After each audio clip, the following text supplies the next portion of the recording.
Transforming linear functions. There are a lot of definitions in this section. I do want you writing all of these definitions down. The first definition we have is family of functions. It's a set of functions whose graphs have basic characteristics in common. For example, all linear functions form a family because all their graphs have the same basic shape.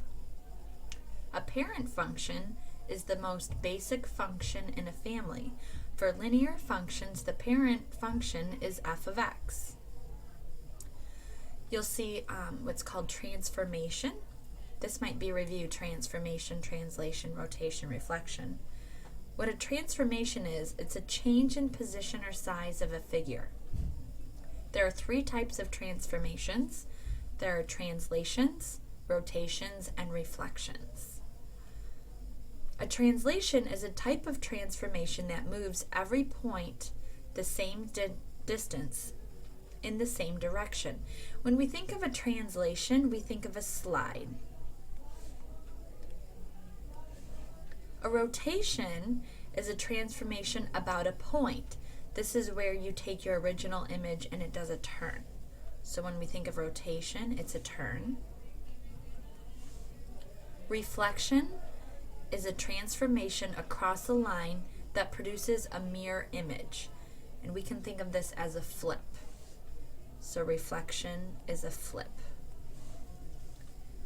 We're going to continue with a few more definitions here. Vertical translation of a linear function is when the y-intercept, your b, is changed in the function of f of x equals mx plus b, and the graph is translated vertically. So when your b is increasing, the graph is translated up. When b decreases, the graph is translated down. And that's when it's in the form of f of x equals mx plus b. Remember, f of x means the same as y. It's just another way of saying y equals. Rotation of a linear function. When the slope m is changed in the function, f of x equals mx plus b, it causes a rotation of the graph about the point 0, b, which changes the line's steepness. The last definition here, reflection of a linear function. This is when the slope m is multiplied by -1 in f of x equals mx plus b, and the graph is reflected across the y-axis. Let's look at a few examples now of graphs and what type of transformation is going to take place. So first we have a graph of f of x equals x plus 4 and g of x, so this is our second graph, g of x equals x minus 2. The reason this one is f of x and the second one is g of x, it's just recognizing two different graphs that are going to be on a line. So here we have our graphs. We have f of x, x plus 4 is the blue one. Remember, we start at our y-intercept, our b, which is 4, and we look at our slope. We would rise 1 and go to the right 1, or we could go down 1 to the left 1. So notice this line represents x plus 4.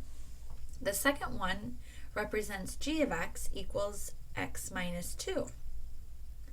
So the transformation that took place between these two graphs, the graph g of x, x minus 2, is the result of translating the graph f of x 6 units down. So from the original to the new, we translated this graph 6 units down. So there are two parts to this question. The first part is graphing it. The second part is answering what kind of transformation took place.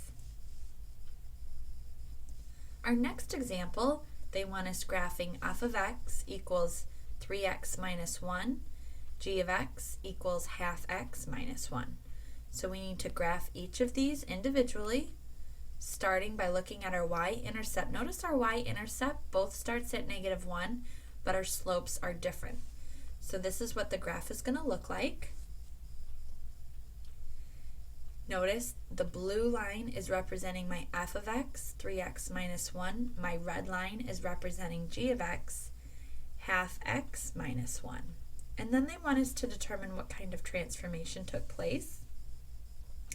And what happened here is the graph of g of x is the result of rotating the graph f of x, 0, -1.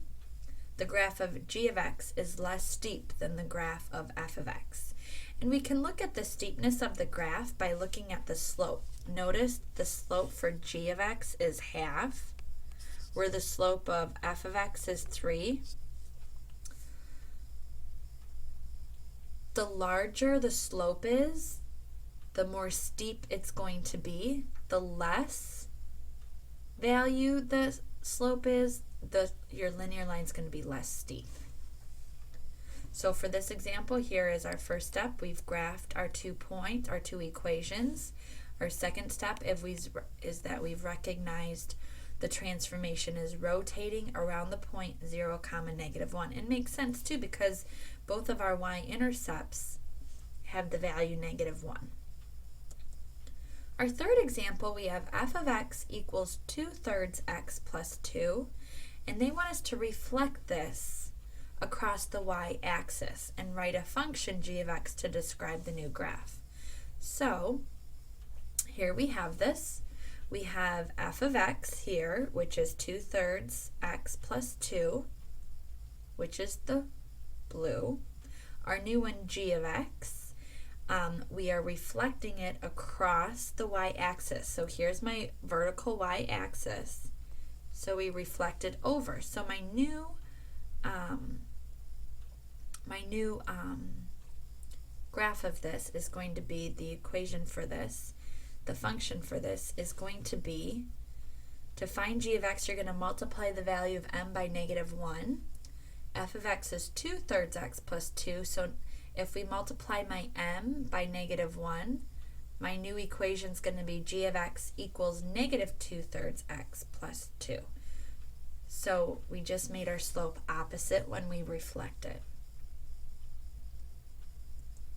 Our last example, we're going to graph f of x equals x and g of x equals -x plus 2. We're then going to describe the transformation from the graph of f of x to the graph of g of x. So we first need to graph f of x. Think of this as a 1 in front of the x. Since we're not given a y-intercept, we'd start at the origin, 0, 0. We go up 1. Our slope is 1, so it's rise 1, run 1. So here, this blue graph represents my f of x equals x.